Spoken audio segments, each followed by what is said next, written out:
Hello, everyone. It's 1 p.m. right now. My name is Rafael Tirado, and I want to welcome you to this class on Access Overview. So, in today's class, this is an overview about Microsoft Access. So, what I'm going to try to show you is, how do you go about navigating an Access database? Also, how do you enter data? How do you retrieve data, and some basic tips or instructions on how to go about designing and creating a basic access database. So again, it's an overview. It's only an hour, but throughout the presentation, I'm going to point to some other resources that we have at Transit University that you can use to continue with your learning of Microsoft Access. Of course, you're more than welcome to come to a live class at 130 Livingston, and I will also tell you more about the upcoming classes at the end of the presentation. So once again, navigating an Access database, entering data, retrieving data, and some tips on designing and creating a basic Access database. So first one is going to be just the navigation of an Access database. Okay, so I'm going to share a database with you. By the way, the database is also going to be posted at MTA University, so you can go there and download it and then follow along with the video that is being created for this class. So the video is going to be posted at MTA University as well. We are saving it after the class. The video unit will do some editing and eventually we'll put it out there in the website. All right. So as far as navigating the database, again, I'm going to share the database. I'm going to open it. I'm going to share it with you, and then you're going to see that on an Access database, the main objects you're going to find on an Access database are the ones that you see right there on the screen. So you're going to see tables, you're going to see queries, you're going to see forms, and you're going to see reports as well. Okay. So those are the main objects of an Access database. And let me ask you in the chat, if anybody have been using Access already, have you seen any other object that doesn't fall into these categories? So have you seen an object besides tables, queries, forms, and reports? So let me pause and read you in the chat, because as I was saying, these are the main ones and the ones we're going to study today. Okay. But there are some other two type of objects you may have seen on an Access database. And I'm not getting any answer on the chat. So what I'm going to do is I'm going to write down here that in an Access database, you may also see some objects we call macros. Okay. And we can also have other ones called modules. So modules refer to Visual Basic scripts that we can add to an Access database. But if you're not familiar with those, then that's okay. The chat is disabled. Let me just take a look at that. Let me go there 1 second. So,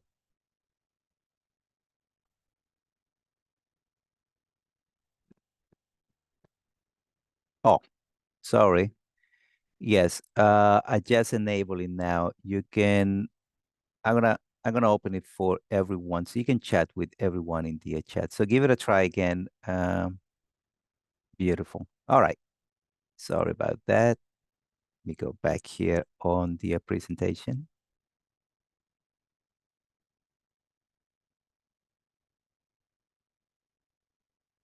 All right.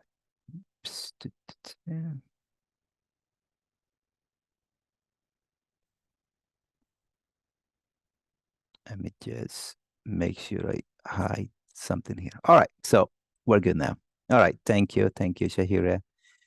There is a Hector. So I read you in the chat right now. So once again, I was saying that in a regular database, most likely these are all the objects you're going to see: tables, queries, forms, and reports, right? And some of you I already said you may be familiar also with macros and modules. We're not going to see those objects today. Okay. Now, what what what is it that you put on each one of these objects? So let's start with table, right? So when we talk about tables in a database, just keep in mind these are the objects that are going to hold your data. So all the data that you add to this database is going to reside in your table. Okay, so data storage is what tables are all about. Now, after you have created your database, and then you're going to start filling in information in those tables, right? So that is the main function of forms. So forms in an Access database are used mainly to feed data in your table. So that's the main function for a form. So they serve as a way for you to easily access those tables that are holding your data, and then you can navigate your data, but you can also add data to your tables by using forms. Okay. Another object we're going to see today is queries. So queries is the way you have to filter your data.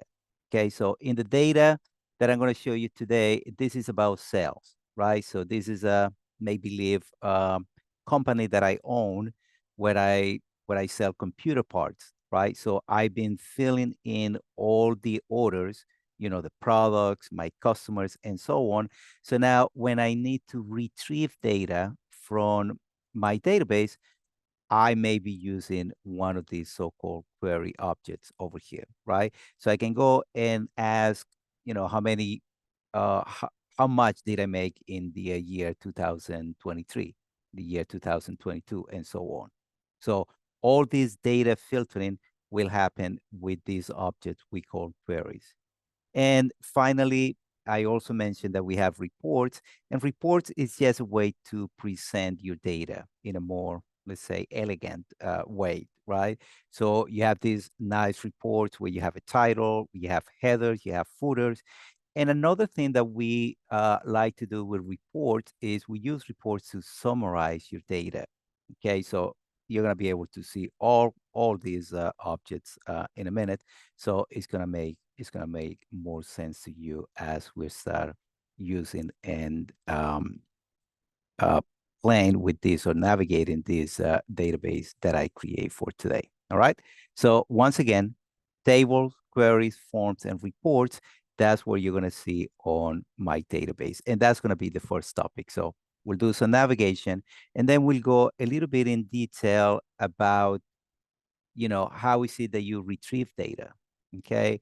I'm going to show you a couple of queries, a little bit of how I created them, and then also, how do you enter data? Okay, how do you use those forms to enter data into the database? And then at the end, I will show you some reports that I already created. So you see how the data can be presented by creating these reports. And these are the summaries that I was referring to on the report. But we'll get to those in more details. Okay, so let me go back right here to objective number one, navigating a database. All right, so let me go and open the database that I created for today's training. So again, let me just say the database will be on the MTA website. You're going to be able to download it and use it as well. So let me just go and get my database. Is sitting right here on the side computer. So let me just go and get it right now. All right, it's called Access Overview, and the database is opening now. And let me just minimize this window, and let me just go over to let me see, it didn't open. Let me try again. I'm sorry, I opened twice my presentation. All right. So once again, let me show it to you. It's actually not the Access overview. It's called order database. Okay. So let me open it now. Put this to the side. It opened on my right computer. So let me bring it over to the left monitor rather. And this is what an Access database looks like when you open it. Okay. So once again, on the left side over here, okay, we have something we called the navigation pane. So let me write it down here. So the navigation pane is this panel over here that shows you the different objects of your database. So remember, I was mentioning tables. So this is a group of tables. These are my queries, the ones that I created so far. These are my forms. And finally, over here, I have the reports. Okay. So once again, I told you the database is just for this make-believe company that I own where I sell computer parts, right? So the purpose of the database is for me to keep track of my orders. So every time I sell one of those computer parts, I want to create a record that detail which product I sold and who is the customer who purchased the product and when the sale took place. Okay, so if you look at my table over here, so my main tables are going to be the first four you see over here. Okay, so I created a customer table once again for the purpose of keeping track of who my customers are. I have the order table. Okay, again, this is the main reason for creating the database, right? So I want to keep track of the orders, but because those orders are placed by different customers, so that's why I have the customer table as a separate table. Okay, because in that order, of course, they're going to be purchasing products. So I have the product as a separate table, right? So what I'm going to do first is I'm going to open the order table, okay? And then you're going to see what that table looks like. So let me go ahead and double click on the order table. All right. And now table opens up and then a few terminology items that I want you to get clear over here. So you're looking at a table now, and some of the elements that you see on a table, first of all, you see these columns over here. Okay, you see a column for the order ID, you see another one for the order date, you see a customer ID. Okay, now these three columns, okay, the order ID, the order date, and the customer ID. This is what we call on a table in Access, we call this the fields of your table. Okay. So as I open the table, I can tell I have three different fields in this table. I have again the order ID, I have the order date, I have the customer ID. Okay. So there is another term over here that I want you to be familiar with, and this is what we call a record. All right. So anybody familiar with that term, record? What is a record on an Access table? If you know it, please put it on the chat. So let me pause over there, and you may use the Q&A or the chat. What is a record? What is called a record on a table in Microsoft Access?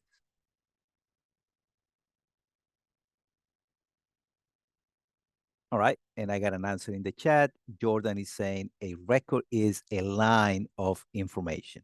Okay, and he is correct. So in my order table, every line of information you see over here, picking up order number 10, telling me that that order took place on January 12th, year 2020, and customer ID number 4 purchased this order, right? So yes, one line of information on a table is what we consider a record. Okay, so if if looking at my table right now, will you be able to tell me how many records do I have on this table? Okay. Could you tell me how many records I have in my table, which equals to how many orders, right? I put so far. Oh wow, you guys are good. You guys are good. I was just remembering the my previous class where I get a lot of answers saying 30 because that was the only the last number that showed on the table, right? But you went straight to down here, the so-called navigation buttons, right?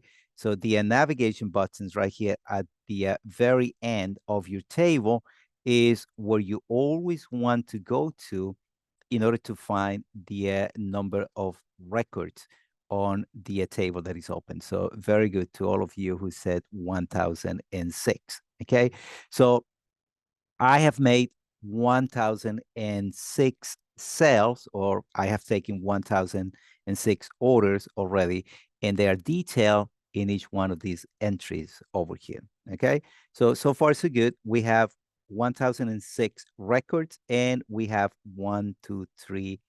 three different fields. Okay, so let me show you another table over here, because you notice that order ID number 1, right, took place on January 1st of the year 2020. So yes, I opened after New Year's on January 1st, year 2020, and I took one order that day, right? So that was customer number 5. Now, I want to see who customer number 5 is, right? And you notice that, and I already told you, I have another table over here for my customers, right? So if I want to see who is customer ID number 5, I can double click on the customer table, which I'm going to do now, right? And then you see that once I open a new table, this table opens up next to the table that I had open before, right? So you can have as many tables open as you want, as you you know, depending on your memory resources. Okay, I can tell you it's always not a good idea to keep a lot of objects open at the same time in an Access database. But just you notice over there that by opening the the customer table opens up and is now right next to the order table. Okay, so we were saying that on order ID number 1, it was customer number 5. Let me just double check. Let me see. I can switch back and forth. I can go back to the order table, and yes, indeed, customer number 5 was the one who put the first order. So I go over to the customer table, and then I see that customer number 5 is the company called Encoders Web Developers, right? They operate in Teaneck, New Jersey, and I have the zip code, and I have the address, and I have all the information for the customers right there on my customer table. Okay, so that's the interaction between these two tables. Okay, so again, every time I put an order, I will associate that order with a customer, and I'll just refer to the customer ID. And when I need to find information about the customer ID, I will refer to the customer table. Question over here. On the customer table, how many fields do I have on this table? You can tell me in the chat, how many fields do you see on the customer table? Get an answer from Hector. Oh, all right. So there's something between 8 and 9. Let me do a quick count. 1, 2, 3, 4, 5, 6, 7, 8. Yeah, 9. 9. Yes. So it was just a miscount at the beginning. But yes, you have 9. You have 9 fields. So you got that. How many records? Yes, let me know how many records in this table. Beautiful. 15. All right. So far, so good. Very simple, right? So let me ask you kind of like a more challenging question over here, right? You notice that I separated my data. And when I say separated, I mean, I got two tables over here. I got an order table. I have a customer table, right? And when I need to find information about my customers, now I have to switch over to the customer table, right? And yes, I can go there and I can retrieve that information. But let me ask you this question, okay? Let me see what you think about this. Wouldn't it be easier if I had just created a table like the one that I'm going to show you now? Okay. So this is a table where I combine the information for the order. So you can see here, order ID number 1, same date, same customer. But now, instead of putting the customer information on another table, on another location, I just put it on the same table, right? I got the name, I got the address, the city, as I was showing you before, Teaneck, New Jersey, and so on, right?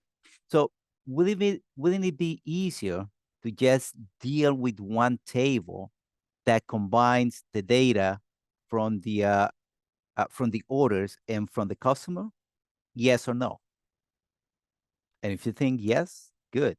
And if you say no, why not? All right. It's yeah, yeah. I'm getting a lot of yes over there. Okay. Then if the answer is yes, now this is even a more challenging question. Why do you think that instead of doing this, instead of putting it together, I did separate my data as I was showing you initially? Okay. Why you can think of, a reason why I took the approach of rather than combining these two sets of data in one table, I put it in two tables. I put it in the order and I put it in the customer table, right? And that's how I'm gonna manage my database. So Abu says keep separate records. Okay, that's an idea. Um, if anybody wants to come in and even though oh wow, now that's a big answer. Let me see who said. Let me go back there and look at my chat. Well, that Jordan does say avoids duplicates. All right, so that's a big one. So since like Jordan was able to spot that situation there, the so-called duplicates, smaller views, yeah, more manageable. Hector, maybe you were tracking different things with each database. That could have been too, right? But let me just share this with you because remember I said I was going to give you some tips on database design, right? And what you're going to notice when you start working with databases, probably databases somebody already created, right? So you have to work on this database, and then you open it, and the first thing that you notice is, you know, uh, a good amount of tables on that database. Okay, so maybe there is a good amount of table, and the data is separated for a reason, right? And the reason why I chose to separate my orders from my customers is because, as Jordan was saying, by doing so, I'm going to avoid duplicated data, okay, or what they call data redundancy. So let me show you over here. Yes, it does look like this is a more convenient way. I always call this the Excel approach, right? Because whenever we work with Excel and we use Excel for a database, right? So we ended up putting a lot of information in one single Excel spreadsheet, and usually that leads to data duplication. But let me tell you where the data duplication is happening over here. So let's go back to order number 1, right? So that was placed by customer ID number 5, right? Now, once customer ID number 5 comes back and put another order as he did in, you look over here, January 8th, right? Same customer ID number 5 came back. He wanted to buy different products, right? But because I put this on this table, if I put all the information in one table, then I'm going to have to repeat the name. I'm going to have to type again the name of the customer, the address, the city, state, zip code, and so on. Okay. So that's why I ended up separating the data, and that's where you're gonna see all these data separated in most typical databases you're gonna work with. Okay, so that's one thing that you have to keep in mind when you are developing, creating your own database. If it leads to data duplication, so it may be time to separate your data right there. Okay, so any questions or comments on the data duplication and the reason why we separate our data there? Let me check the chat, see if there is something there. All right, so I guess you get this clear, right? There is an analogy that I always make when I teach this a database, creating and developing the an Access database or any type of database. Think about in our case at the MTA, right? We have a timekeeping unit, right? That keep track of our attendance on a daily basis, right? So just think about if timekeeping was to create an attendance table, right? Where your swipes are gonna be tracked, right? When you come in, when you swipe out for lunch, when you come back, when you swipe out for the date, right? So you have all the swipe, you have the date, right? In a table like that, timekeeping just need to know your BSC ID, right? So on every entry, and every swipe, and every line, and every record they have about your swipe for the day, they just need the day and your BSC ID, right? And it makes sense that they are not going to add your name, your address, your city, your state, and so on, because that will generate duplicate information, right? So timekeeping will have one table for your swipes, for your attendance, and we'll have another table where they find your personal information, your first name, last name, and so on. So as long as the two table, they contain the BSC ID, they have something in common, one field that is common to the two table, then they will be able to match that information. Okay, so once again, going back to my database, so when you're looking at this database, now you know the reason I separated the data for the orders and for the customers, okay? But you notice that there is also an order item and there is also a product table on my database, okay? So what did I put in these two tables, okay? The order item and the product table. So this is what I also figure out. On every order, let me go back to the order table and let me close these additional ones over here. So let me close the customer, and you see how I can easily close the table just by clicking on the X up there. So let me go back to the order table, right? So again, order ID number one, here's a date, and here's a customer. So now you know that the customer information is in another location, right? But here's one thing that I knew was going to happen with every order. Then the customers will be buying more than one product, right? So maybe on order ID number one, the customer is buying 10 products or 20 or so on, right? So again, instead of me entering, let's say, 10 entries over here where I have to repeat the order day and the customer ID and then the product information, what I did is the product detail for the order, I put it on this so-called order item. Okay, let me show you what the order item table looks like. So when I open it now, okay, so there's a bunch of information over here that refers to the item associated with each one of my orders. So you notice over here that for order ID number one, there are 10 entries over here.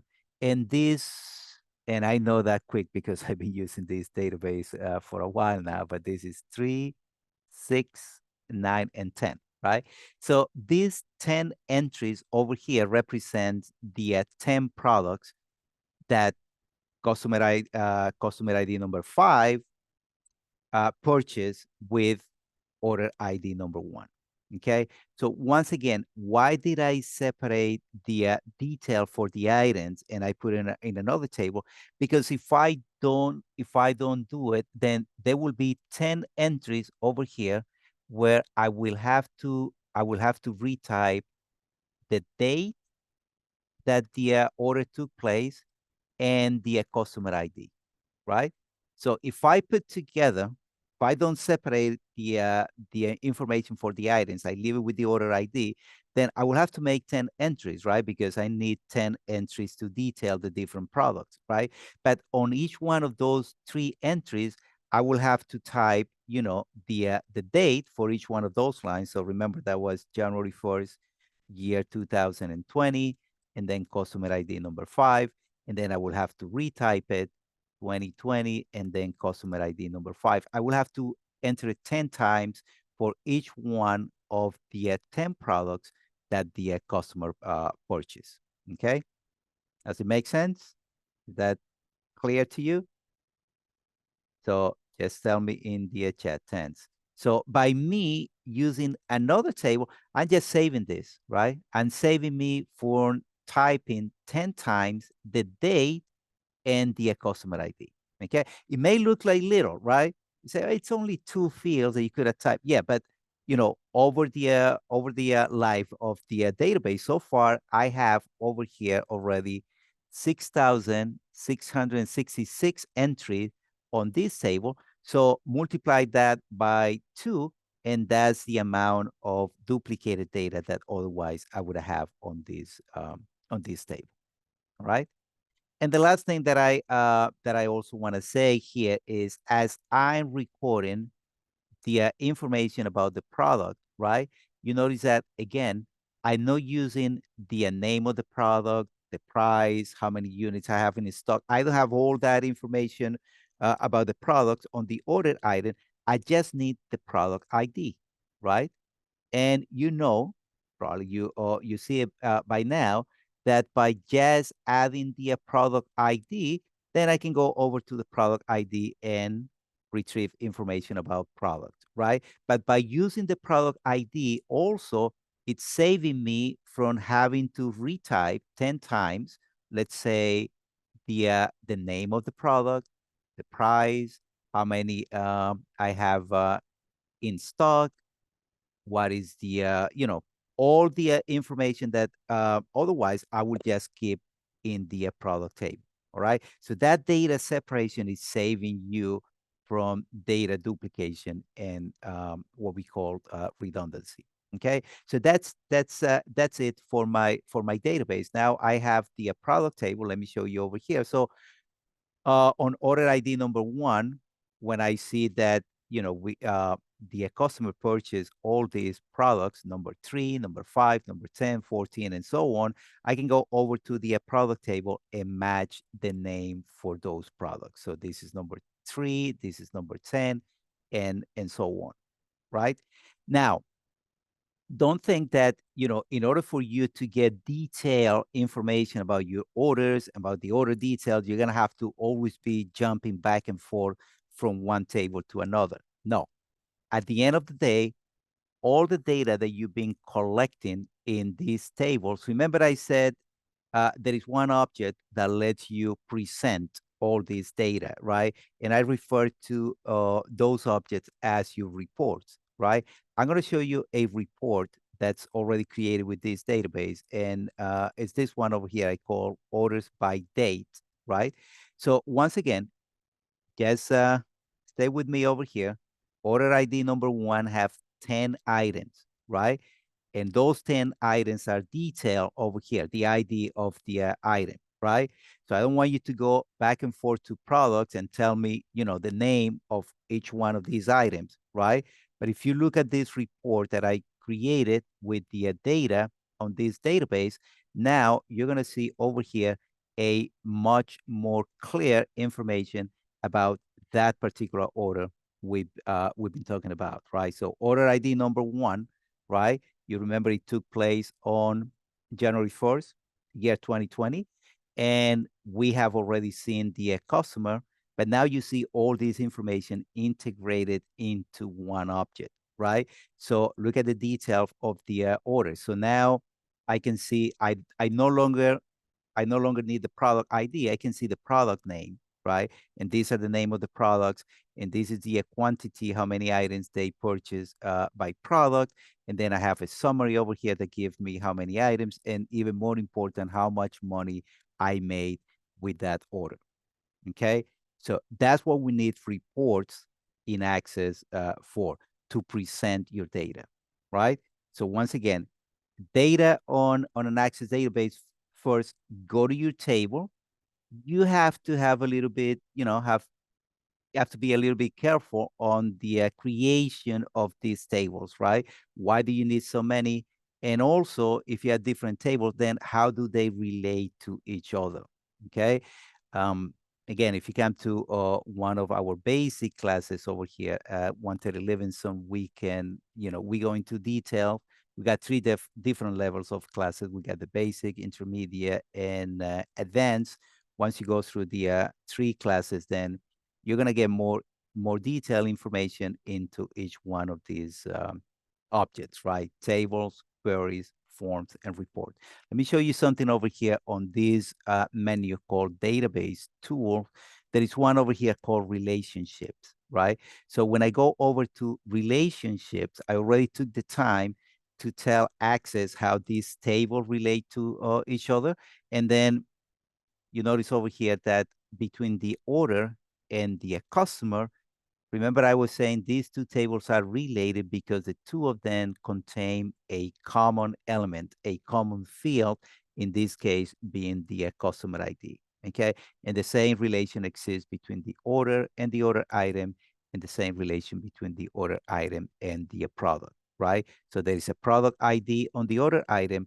Of course, there is a product ID on the product table, and that's why those tables relate to each other. Okay, so that's what we call the relationship of your database. All right, so far so good. Questions? Everything's clear. All right, so that's the business of tables, right? So if I go back to my presentation, let me see what it went to. Oh, you know what? I ended up closing it. So if I go back to my presentation, let me just run it again and take this guy out and hide someone here. So on my presentation over here, so we did tables as the data storage. So now let's talk about retrieving data. Okay, so how do you retrieve data on your database? And that's why we need this object over here called queries, right? Because now you put all that data into your tables, but at some point you're going to need to get specific data out of your table. So let me close these items over here. And let me just share with you that I have created for this training database two different queries over here. Okay, and you can tell by the name of the query, right? This one is called items sold, and then it have underscore NY. So I meant to say, these are the items that I sold to my customer from New York. Okay, just so you know, on my database, I created made up customers from, oops, sorry. I make I made up customer from Connecticut, New Jersey, New York, and Pennsylvania. And I believe the last time that I taught this class, I created one customer from Texas. All right. But these are my main customers of the database. So now, if you see that I have a query over here that details the sales of the products, the items that I just sold to a customer from New York, first of all, the I gotta tell you, the main source for this query will be the order item table. Okay, let me open that up again, because remember, on the order item is where I detail the items for each one of my orders. And I believe I was showing you before that I have 6,666 items so far in this table, right? Now, when I open the list of items that I sold to customer from New York, of course, the number is going to be smaller than this one here, right? So let's double click to see it. I just opened the query.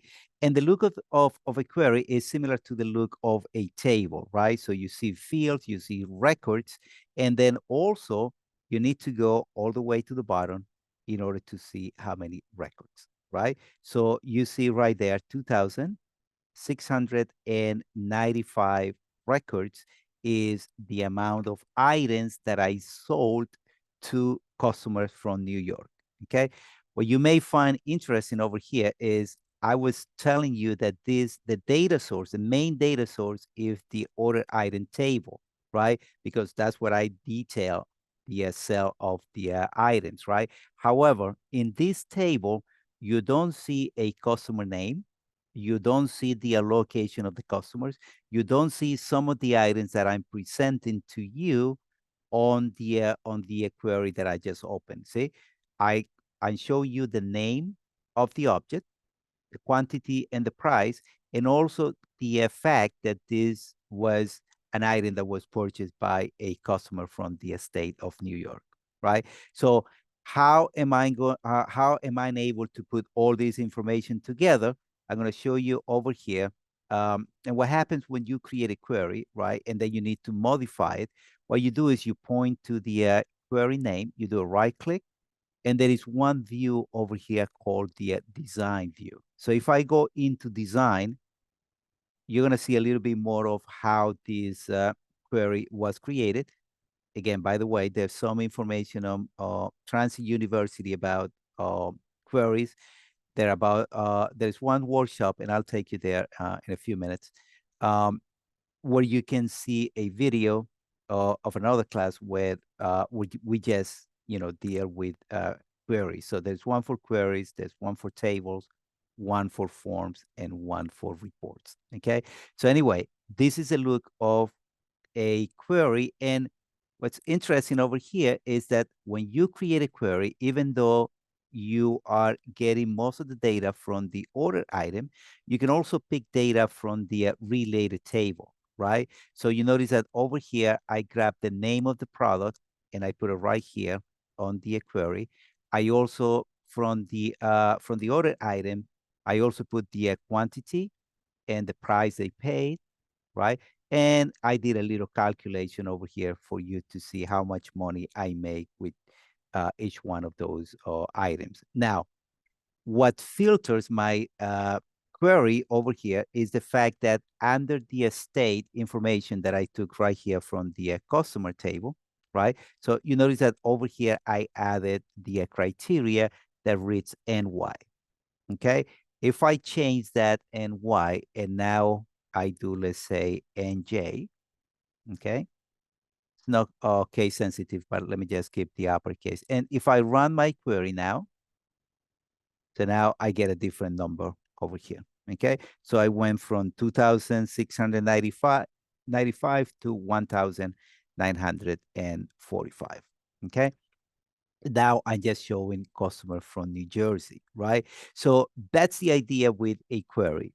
You get specific information based on, let me go back to design view, based on the criteria that you set up on your query.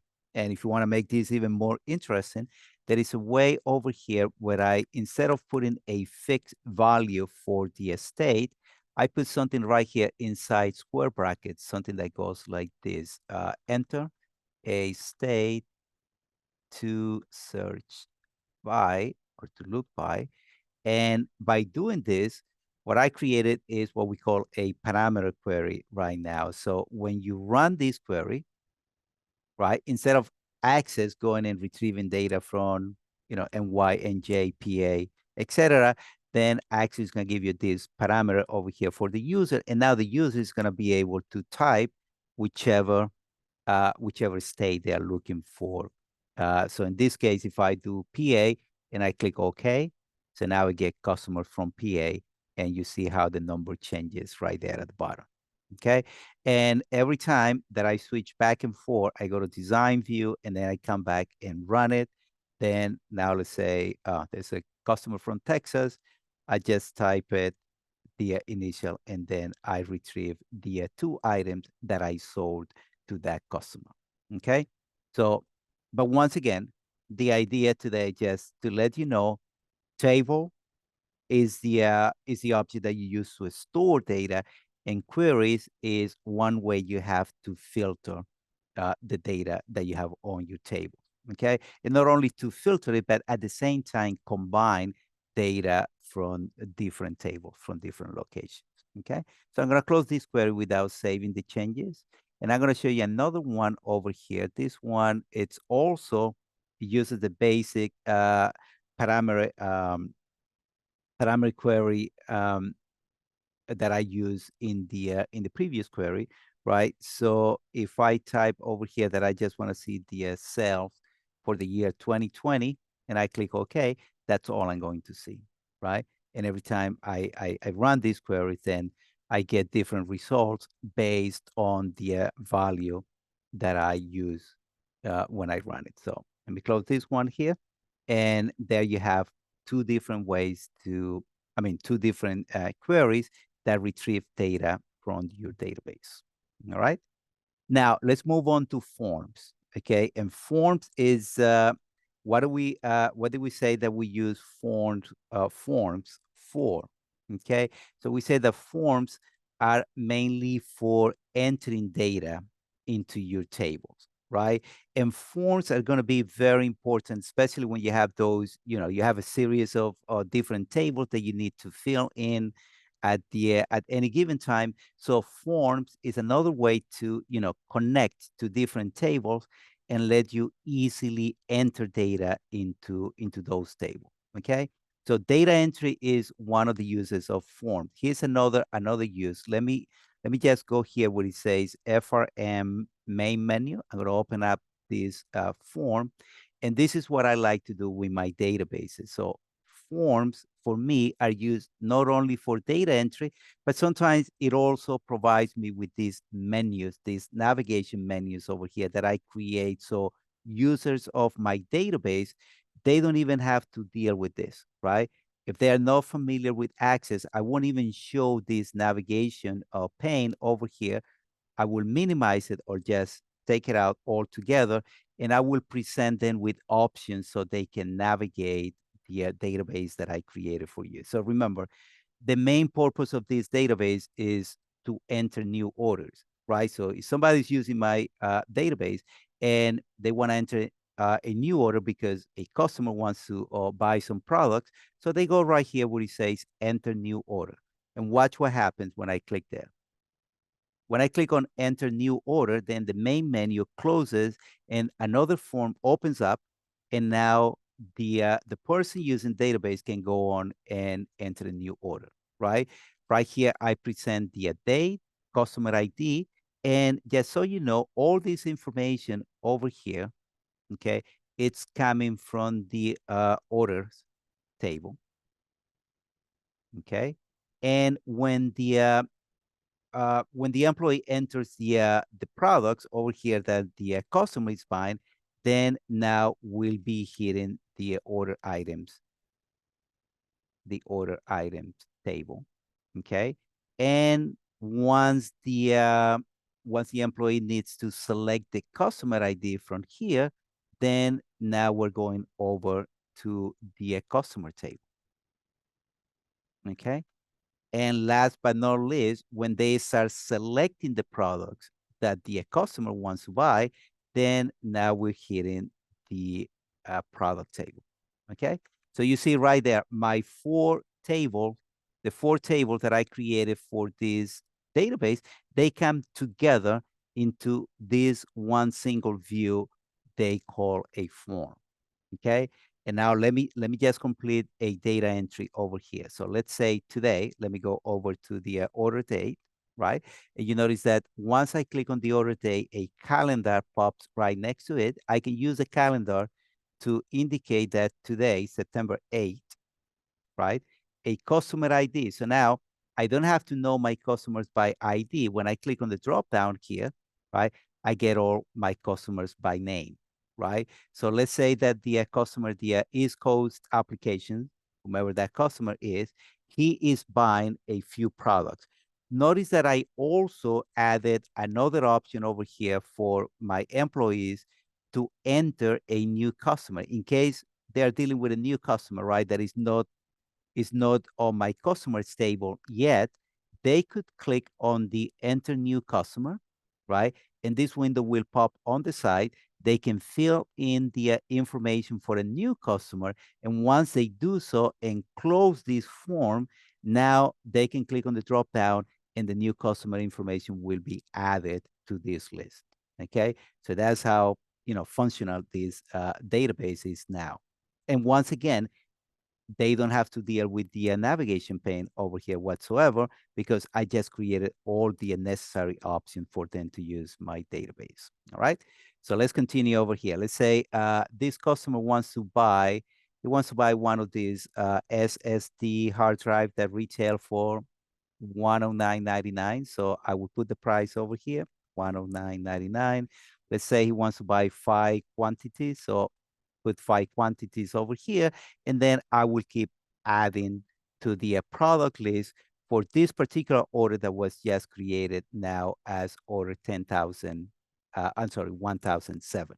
Okay, so you see how simple to use my database is right now. So let's say they also want to buy this 19-inch monitor that sells for 110.99. He wants to buy 2 of them.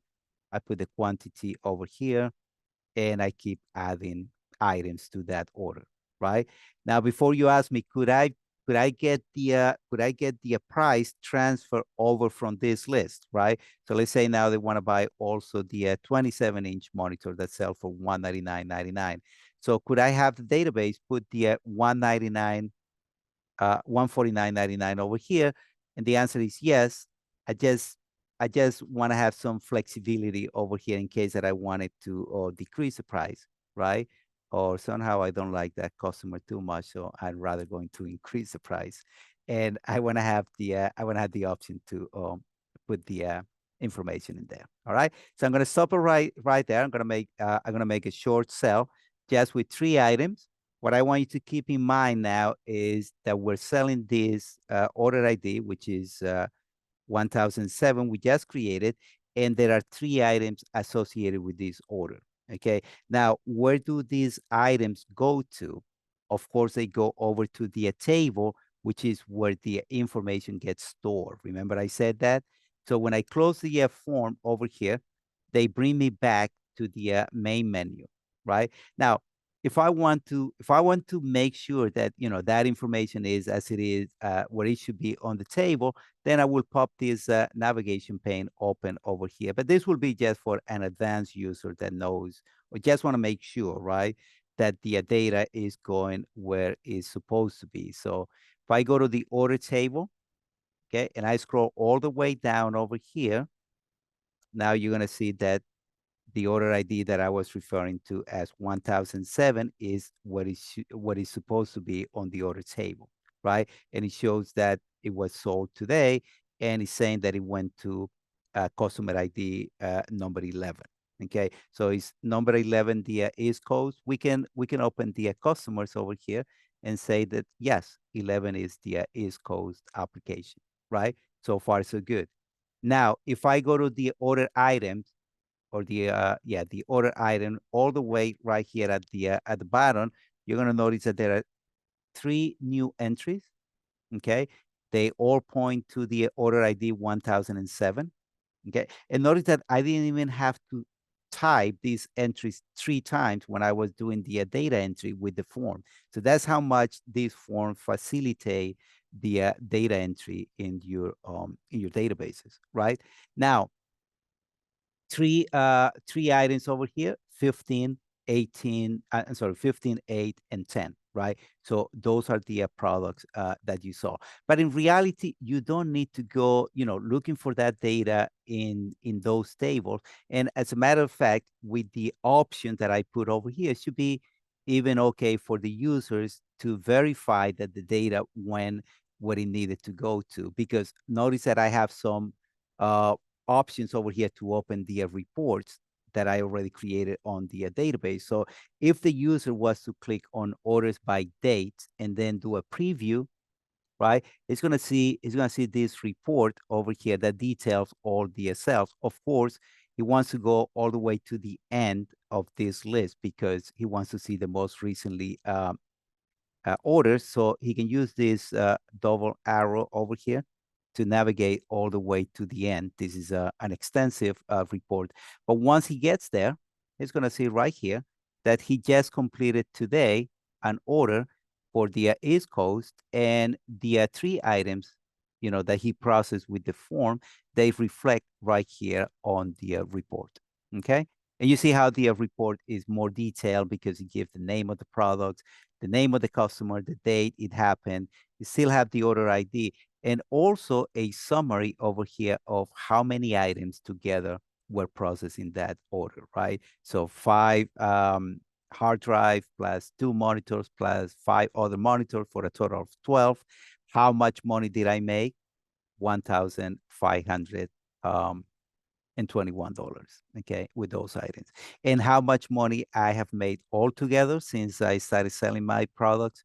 1,998,000. Okay, so that's the power of reports. Okay, and again, if I go back to my PowerPoint presentation, that's how you present data. Okay, by creating those reports. All right, so that's kind of like what I wanted to show you today. Okay, once again, as far as the process of creating a database, right? If this was something that you have to do, either you have your, you created your company, you want to track orders, or whatever your manager asks you to keep track of on a database, right? I will say first thing you have to try to figure out is what data you need to get into the database, right? So you on a piece of paper, you start putting all these information fields, we're calling them now, and then the next thing you're gonna try to do is figure out how you're gonna separate it on different groups that relate to each other. Like I want to have only information for the customers on this table.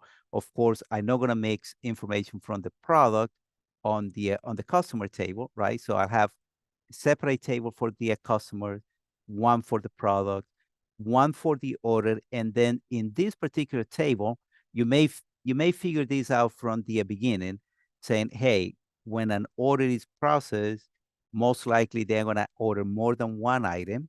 So instead of mixing that information in the order table, I'm going to put those items in another table, right? So my data will be more balanced, and I will avoid data duplication, right? Which is really what you want to avoid, right? And sometimes you may not get it right from the beginning, right? But as you start adding data, right? If you didn't properly separate your data, then at some point it's going to show, right? Just like you see on the illustration over here, the case that I was mentioning before, right? If I had mixed the orders with the customers, right? Then at some point I will realize, hey, why am I typing this guy several times on this table, right? And then you'll think about separating it now. You could separate after you started, say you started the wrong way and you have data that needs to be separated. There are ways you can just copy and paste. There are some queries that allows you to just move data from one location to another. So now your data will be more efficient. All right. So any questions? Wow, it's 2 p.m. Wow, this is just super good timing for today. What I wanted to say also is that these are our upcoming classes. We're not having any virtual um, for until the 20th, right? But what I also, and I was mentioning this before, let me just open up my browser. I said the database along with the PowerPoint presentation, I'm going to put it on in Transit University, right? So let me just take you to Transit University. I should have a shortcut over here. Oh, wow. I guess I don't. So NYMTA Transit University. All right. All right, so that's probably where you went to in order to register for the class, right? So we have the upcoming class. My only thing with the upcoming class over here is that now they separated this into different buckets and groups, and it looks nice and all. But sometimes it's easier to just get the list um of the upcoming class, and I have let me see, I don't see it now. Let me go back to my PowerPoint presentation. I have a Google document that I recently created, and I'm going to send you a copy of it. So it will be easier to just, look what the next computer classes are. So this is what we did today. These are the upcoming classes. And the ones that are wanted in Livingston in person, they just require the enrollment forms. And the ones that are online, of course, have the online registration. I've been keeping track of this document.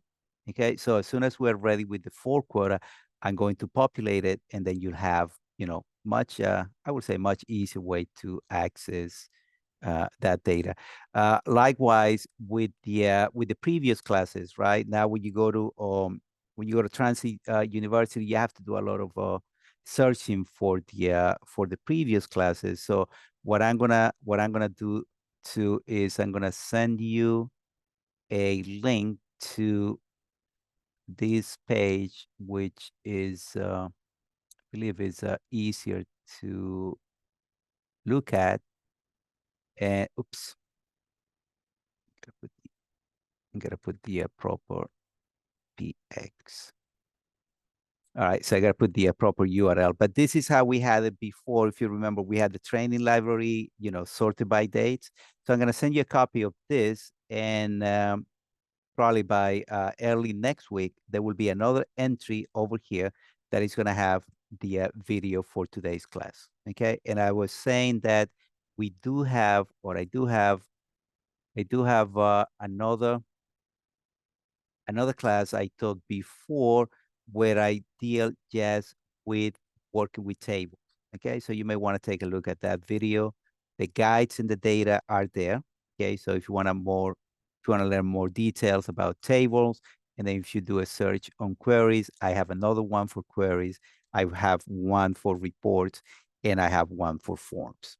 Okay, so give you all that information there, but I'm going to follow up with an email where I send you that.